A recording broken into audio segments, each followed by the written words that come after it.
Okay, great. All right. So last time, if you remember, we met the collector George Osborne King Saintsbury, aka GOK Saintsbury, who was a biologist from New Zealand.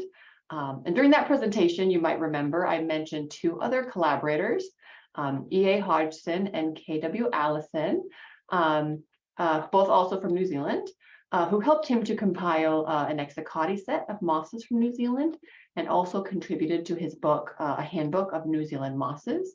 And in one article that I read, it referred to the three of them as the Old Triangle. So I thought it would be fitting to share some information about the other 2 points of the triangle. So this week, I'm going to start with E.A. Hodgson. And Tennessee has a number of specimens from E.A. Hodgson too. So like this one here, you can see it was collected near Wairoa, New Zealand. And if you remember that, that's a location where GOK Saintsbury lived and worked as well, collecting.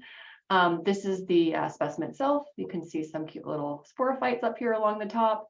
And it was nice, I was able to find a few good articles about its collector. So E.A. Hodgson was Eliza Amy Hodgson, and while you'll see her whole initials on her specimens, she actually normally went by her middle name, Amy. And she was born Eliza Amy Campbell in 1888 in Havelock North, Hawke's Bay, New Zealand. And she was the 4th child of a pretty successful farmer. Her mother passed away when she was 2 years old, but her father remarried and had 5 more children, so a total of 9. Very big family. And this is actually a picture of the Campbells around 1910.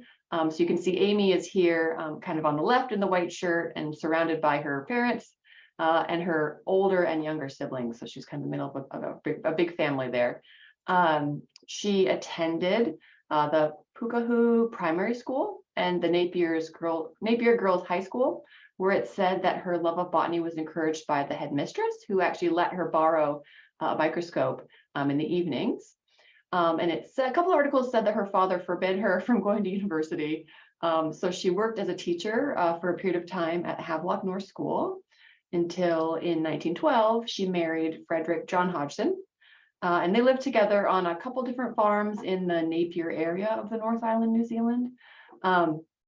And she, during that time, she continued to kind of nurture her interest in botany, collecting flowering plants and ferns while raising their 4 children. And there's one article describes a photograph, and it says it's Hodgson with a child on one hip and a collecting bag in her other hand, walking through a dry creek bed. And I really tried to search. I really wanted to find this picture, but I could not find it. So it might not be digitized, and I think it'd be great to see sometime, but sadly I wasn't able to find it. So super bummer. But she was clearly still active and interested in botany, while she was raising her family. And in 1925, the family moved to their own farm in Kiwi Valley, which is in that area of Wairoa, and that is where she met GOK Saintsbury. So the lawyer / biologist, and he would become a friend, a mentor, and a colleague in her botany career. So while Saintsbury, if you remember, was interested in mosses, Amy actually began to focus on liverworts. So it's a different group in bryophytes, also called hepatics. So like mosses, they're small, non-vascular plants. And some of them are quite leafy and almost look like mosses, but other ones are have more of like a flattened, lobed structure like this. Some historically, they used to think it looked like a liver. That's why they got their name. So just a different, unique species or unique group.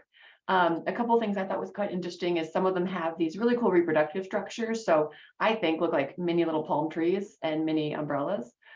These are the female and male sexual structures. And they can also, even on the same plant, have another structure, these little cup-like structures called gemmae, which are asexual reproduction. So actually, if this little cup breaks off and lands in a suitable area, it can actually grow up to be its own plant. So they have some really interesting anatomy and some options there on how to reproduce, which is pretty interesting. So she didn't have any formal training, but she obtained and read textbooks. She purchased a secondhand microscope. And her first scientific paper was published in 1930 when she was 42 years old. So I kind of assumed she maybe had a bit more time once her kids were grown and out of the house. And she went on to publish more than 30 papers and became recognized as a liverwort expert. She corresponded with other experts from around the world via a typewriter on her dining room table. And she described 2 whole new families of liverworts shown here and 9 new genera. She named at least 2 of her new taxa after her collaborators, Sainsbury and Allison. You can see this species here, and she named a whole genus after Allison. So I'm not sure if you liked him better. Not confirmed, just wondering. She was made an honorary member of the British Biological Society in 1946 and a fellow of the Linnean Society of London. She was the 5th ever female fellow elected to the Royal Society of New Zealand in 1961.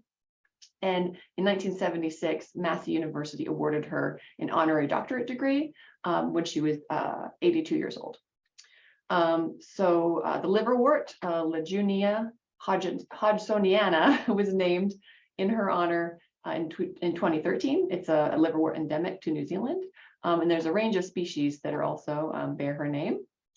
In addition to her research, she kept a garden and was a lifelong member of the Wairoa Horticultural Society.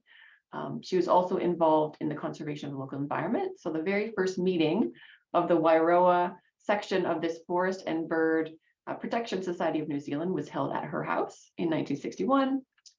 She donated her herbarium to the Massey University in 1972 and passed away in 1983 at the age of 94. So good long life.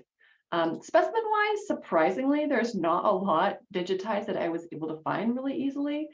We have, a little over 700 in our Bryophyte portal.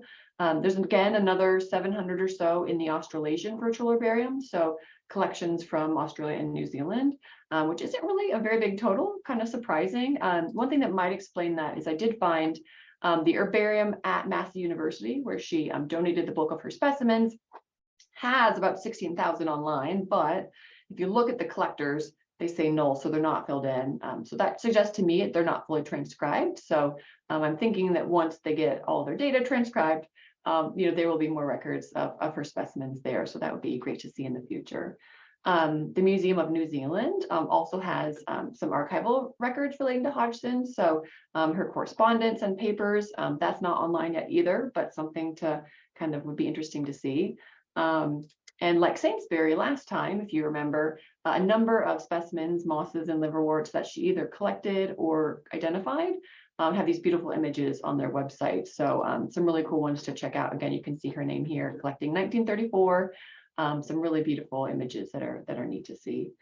So that is 2/3 of the old New Zealand triangle. I hope to share some information about KW Allison, the final corner, next week. So stay tuned. All right, I'm going to stop the recording.